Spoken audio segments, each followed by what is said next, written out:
Hello, choir chickens. This is Mrs. G. I want to walk you through the second quiz for this week, which is note identification number 2. You've already done note name quiz number 1. This is note name quiz number 2.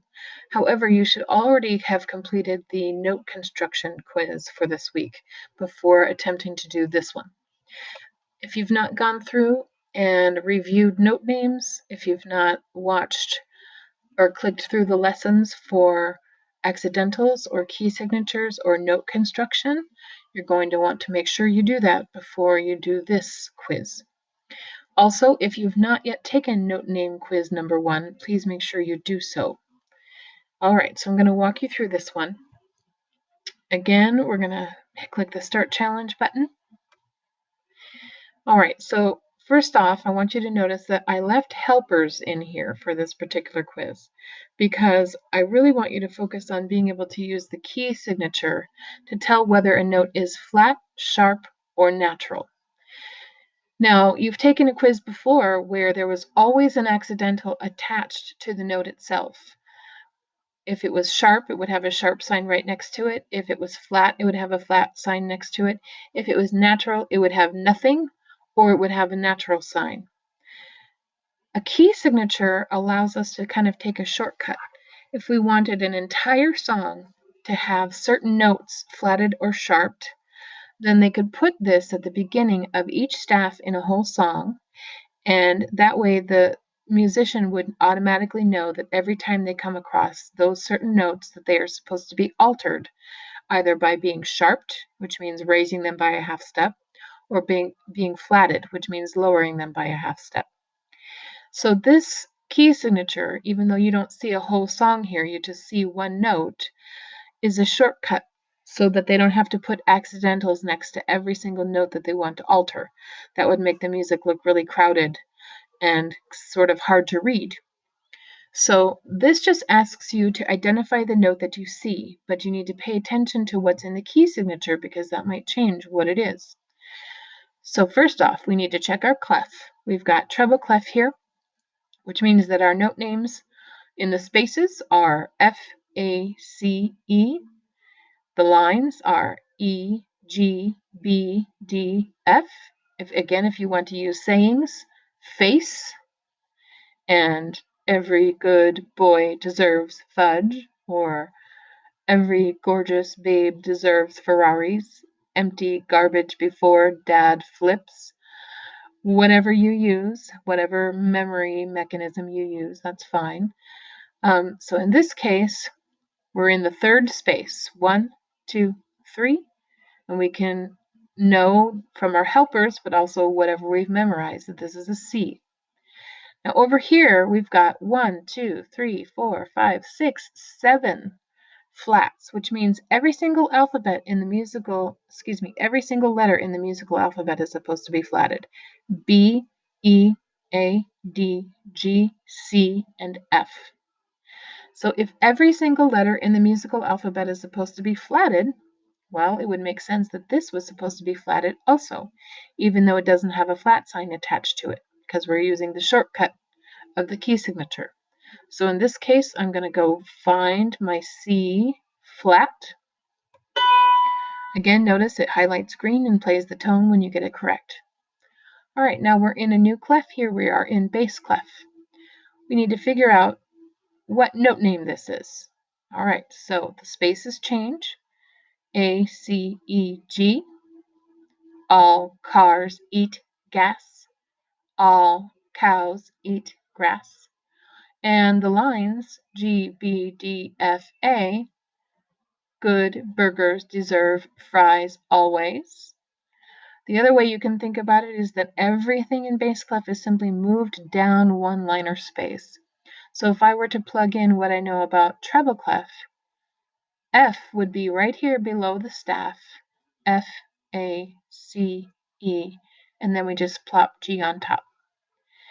Remember, every good boy deserves fudge? Well, that E is down here on a ledger line, E, G, B, D, F, and then we plop A on top.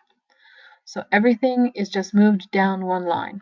So in the second space for bass clef, A, C. This is the C. But it also has a flat sign attached to it.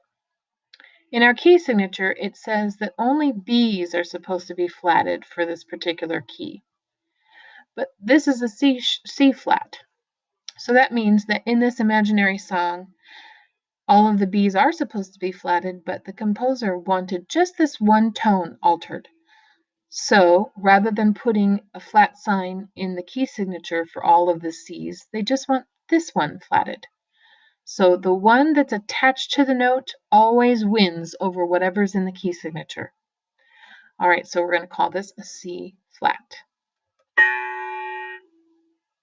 All right, bass clef again. Again, only B's in this key are supposed to be flatted. I can follow that all the way over. Notice how the line goes right through the center of this little sort of flattened B thing. That's how you tell what line it's in. And if it's in a space, you can clearly see there's no line right in between. Now, let's figure out our note name, A, C, E. All cows eat. And there's a flat sign next to it, even though the key signature didn't tell us that they wanted all the E's flatted, excuse me. But remember, whatever's attached here wins. All right, so this is an E flat. All right, we're in a new clef, treble clef. In our key signature, it tells us that all B's are supposed to be flatted. This isn't a B. E, G, B, D. This is a D. And it didn't really say anything in our key signature about what we were supposed to do with D's. But in this case, the composer wanted just this D sharped. Whatever is attached to the note wins over whatever might be in the key signature. So we are going to call this a D sharp.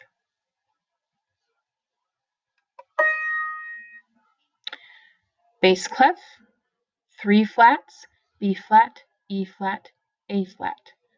Let's double check. Follow the line to the B, follow the line to the E in the space, follow the space to the A, B flat, E flat, A flat. Well, what is this note? This is a G. And in this case, in this imaginary song, the composer wanted just this pitch altered. They wanted a G sharp instead of anything flat or natural. This, attached to this note, wins over whatever the key signature is telling us. This is a G sharp. Bass clef, 4 sharps, F sharp, C sharp, G sharp, D sharp. What note is this? A, C. This is a C. Didn't it tell us that this is supposed to be sharped over here? Well, again, whatever's attached to the note wins over whatever the key signature is telling us. So this is a C flat. Treble clef, 3 sharps, F sharp, C sharp, G sharp. What note name is this? Well, every good boy deserves, or every gorgeous babe deserves. This is a D, and it's a flat.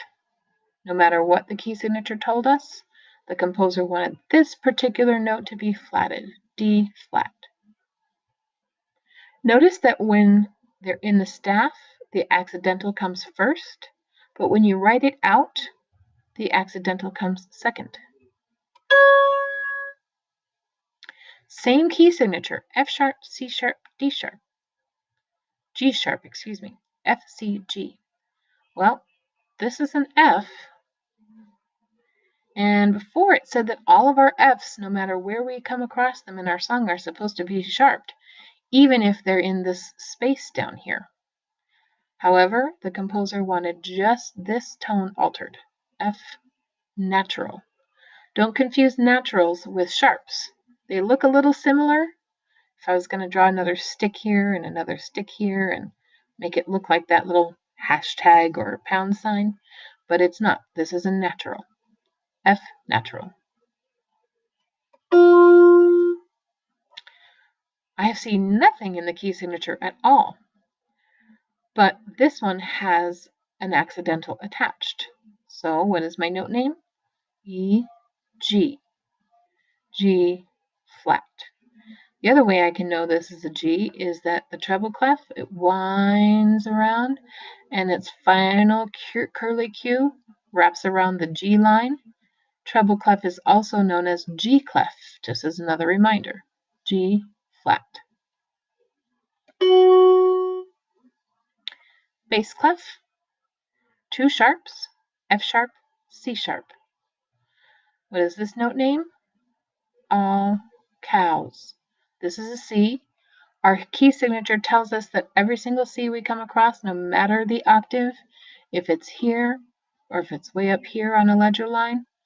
So this is supposed to be sharped. The composer didn't want this altered. He or she wanted to use the key signature as the shortcut to tell us that this is supposed to be a C sharp. One sharp, bass clef.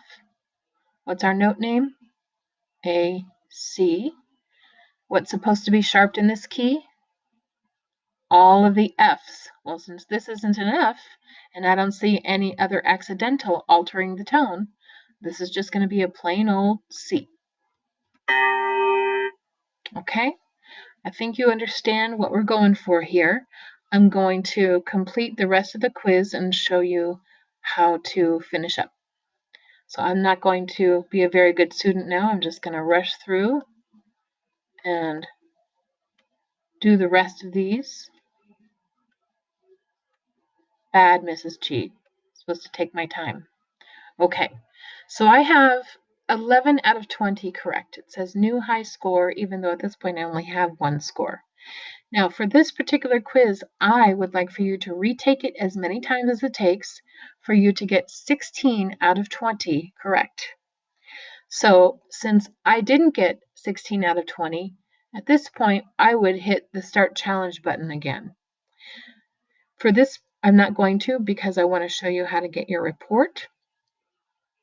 So here's what I need to do. Click View Report. I'm going to put my name in here. I'm pretending that I am Erin Aardvark.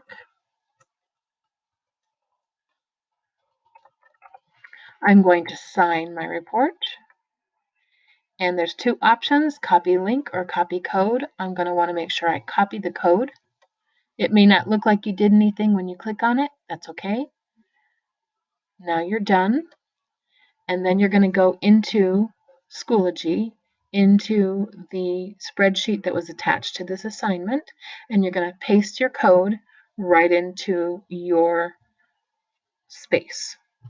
Now remember, if you have a sibling in your household that you're sharing a device with, and both of you are needing to take this note identification quiz, you're going to want to make sure you come over to these three dots and reset the scores. Otherwise, it will remember the scores from last time, and that can get a little bit confusing. Okay? All right. Happy note naming.